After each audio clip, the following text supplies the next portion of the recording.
Aight, listen. Forget all them tech bros talking about blockchain like it's magic. Picture a neighborhood notebook, right? Every time somebody trades or borrows something, it gets written in that notebook.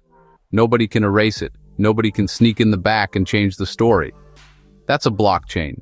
Just a digital notebook that everybody in the network can see. Instead of one person holding it, everybody's got the same copy. When a new transaction happens, all them notebooks update together. Same time, same info. That's how we know who's real and who's capping. So here's the game. Every page in that notebook is called a block. When enough transactions fill a page, it locks, boom, that page is sealed forever and linked to the one before it. That's why it's a chain of blocks. Each block's got a timestamp, a record of the data, and a unique digital fingerprint called a hash. If somebody tried to edit what's already written, the hash would change, and the whole neighborhood would know something ain't right. So it's self-checking. Computers called nodes or miners do the verifying work. They solve math puzzles to prove each transaction is valid. When they do, they get rewarded.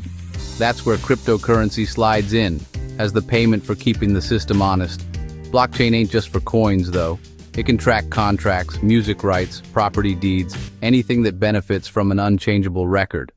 Now you might be thinking, Unc, I ain't trying to mine no coin, what's this gotta do with me? Everything. Imagine if your car title, your college credits, even your medical records were on a blockchain. No lost papers, no scams, no my system crashed excuses.